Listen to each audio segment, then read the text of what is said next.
Fascist Awami লীগকে পুনর্বাসন করার গোপন মিশনে নেমেছে একটি চক্র।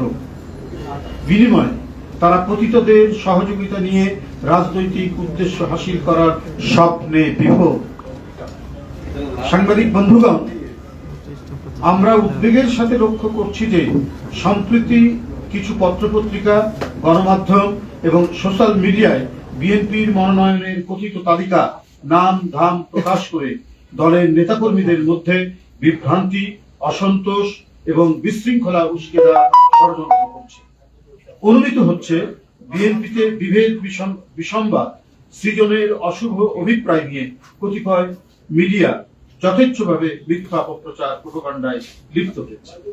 আমরা স্পষ্ট করে বলতে চাই, বাংলাদেশ জাতীয়তাবাদী দল বিএনপি আসন্ন জাতীয় সংসদ নির্বাচনের জন্য সর্বাত্মক প্রস্তুতি গ্রহণ করেছে।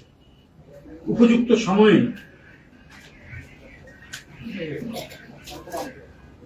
দলের নির্ধারিত যে প্রক্রিয়া, যে সিস্টেমে যাচাই বাছাই করে মনোনয়ন দেওয়া হয়, সেই যাচাই বাছাই করে যোগ্য ও সর্বোপরি জনগণের কাছে গ্রহণযোগ্য জনপ্রিয় ব্যক্তিকেই বেছে নিয়ে তাদের নাম প্রকাশ করা হবে। কোন নির্বাচনী এলাকায় কোন প্রার্থীকে গ্রিন সিগন্যাল বা সবুজ সংকেত দেওয়া হয়নি। প্রত্যাশীদের মধ্যে দলীয় নানা কার্যক্রমে যার পারফরমেন্স ভালো তাকেই প্রার্থী হিসাবে মনোনীত করা হবে। বিএনপির মনোনয়ন দেওয়া হয় তার নিজস্ব গঠনতান্ত্রিক উপায়ে, কোন সবুজ সংকেতের মাধ্যমে নয়।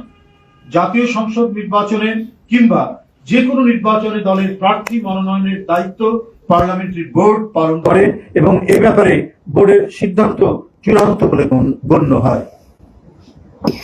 আমাদের পার্লামেন্টারি বোর্ড, আপনারা জানেন যে স্ট্যান্ডিং কমিটি যেটা, সেটাই পার্লামেন্টারি বোর্ড সভাপতিত্ব করেন চেয়ারম্যান।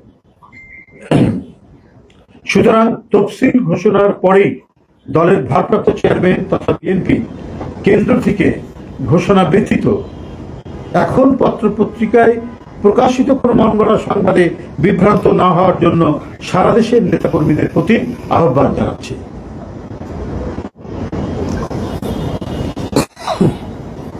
সবুজ সংকেত নয়, দলের ভারপ্রাপ্ত চেয়ারম্যান জনাব তারেক রহমান প্রতিটি এলাকায় ঐক্যবদ্ধভাবে কাজ করার সুনির্দিষ্ট ও যথাযথ নির্দেশনা দিচ্ছেন। তিনি ভার্চুয়ালি যে সমস্ত এলাকায় কথা বলছেন সেখানেও তার বক্তব্যে তিনি কথাটি বলছেন, বা ঢাকায় এসে যারা কথা বলছেন, যারা মনোনয়ন প্রত্যাশী হতে চান বা দলের নেতাকর্মী যারা আছেন, বিভিন্ন পদে যারা দায়িত্ব পালন করছেন, তাদের প্রত্যেকেই তিনি এই নির্দেশনা দিয়েছেন, সবাই ঐক্যবদ্ধ থেকে কাজ করবেন। দল যাকে মনোনয়ন দেবে তার জন্য সকলে আপনারা কাজ করবেন। কিন্তু এখনই কোনো মনোনয়ন দিয়ে দেওয়া হয়নি, এটা আমরা বিভিন্ন পত্র পত্রিকায় দেখতে পাচ্ছি। তালিকা ঘোষণা করা হয়েছে, এই সম্ভাব্য হতে পারেন, এই ধরনের বিষয়গুলো আমরা দেখছি, যার কারণে আপনাদেরকে এটা অত পরিষ্কার করে দেওয়া। তিনি তাগিদ দিচ্ছেন, অর্থাৎ ভারপ্রাপ্ত চেয়ারম্যান, বিএনপির নেতাকর্মীদের নিজেদের মধ্যে ঐক্যবদ্ধ থাকতে হবে। তিনি বলেছেন, আমাদের ইস্পাত কঠিন ঐক্য ধরে রাখতে হবে, আমাদের প্রত্যেককে গণসম্পৃক্ত কাজে সংশ্লিষ্ট থাকতে হবে। জনগণ বিরক্ত হয় এমন কোনো কাজে দলের নেতাকর্মীরা কখনোই লিপ্ত থাকবে না, জড়িত থাকবে না। তাহলে অবশ্যই জনগণের রায় ধানের শীষের পক্ষেই আসবে। ভারপ্রাপ্ত চেয়ারম্যান নেতাকর্মীদেরকে সারা দেশে ডোর টু ডোর গিয়ে আগামী দিনে জনগণের মুক্তির সনদ 31 দফা তুলে ধরার পরামর্শ দিয়ে যাচ্ছেন। এবং আমাদের নেতাকর্মীরা বা বিভিন্ন ইউনিট, জেলা পর্যায় থেকে বা থানা পর্যায় থেকে কেন্দ্র পর্যন্ত প্রত্যেকে এ ব্যাপারে অত্যন্ত নিবিড় আন্তরিকতায় তারা কাজ করেছেন।